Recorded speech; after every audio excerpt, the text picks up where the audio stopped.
Bonjour à toutes et à tous, bienvenue sur la chaîne. Aujourd'hui, j'ai envie de me faire Thor Love and the Thunders.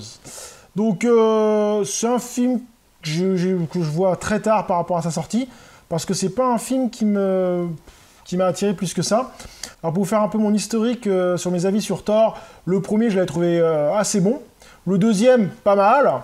Le troisième, Ragnarok, pour moi, c'était une catastrophe. Des blagues pourraves, un monde pourrave, sans histoire, sans aucune mesure. Enfin, j'avais vraiment pas accroché tout le Ragnarok.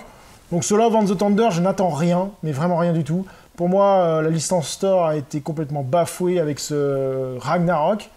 Ils vont peut-être relever le niveau, j'en sais rien, mais surtout qu'en plus j'étais voir sur internet, il est encore plus mal noté que le Ragnarok.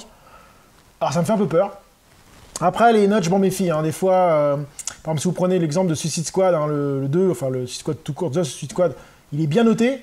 Alors que moi, j'ai trouvé nul à chier. Hein. Donc les goûts et les couleurs, c'est comme toujours, hein, chacun a son avis. Donc c'est parti pour se faire Thor Love and the Thunder. A few moments later. Donc je viens de finir Love and the Thunder, et bah étonnamment, j'ai bien aimé ce film. Étonnamment, je m'attendais à rien, comme je le disais tout à l'heure, le Ragnarok m'avait complètement refroidi au niveau de Thor. Et bah là, je trouve que ça reprend du peps en fait. On se reprend un Thor un peu plus sérieux, un peu plus badass.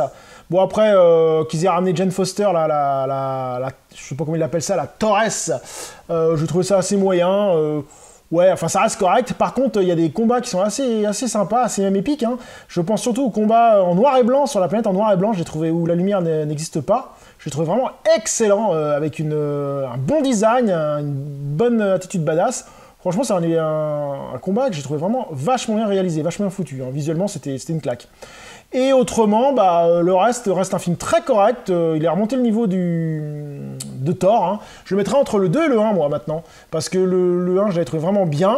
Très bien, même. Le 2, j'ai trouvé assez moyen. Mais là, je le mettrai en deuxième position. Il est vraiment étonnamment un bon Thor pour moi qui me donne envie de l'acheter en Blu-ray. Hein. Donc, je pense que je vais l'acheter en Blu-ray parce que quand il sera pas cher, bien sûr, parce que pour l'instant, il est encore à au moins 20 balles. Je trouve ça un peu cher pour ce genre de film. Mais dès qu'il sera en promo à 5 balles ou quelque chose comme ça, je pense que je me l'achèterai. Parce que j'ai trouvé ça assez excellent et je trouve qu'il vaut le détour en fait. Donc voilà, c'était Thor Love and the Thunder que je vous conseille si vous ne l'avez pas vu. Hein. Si vous êtes arrêté à Ragnarok et vous avez dit oh non mais pour moi la série Thor c'est fini, je ne remettrai pas les pieds dedans, c'est de la merde.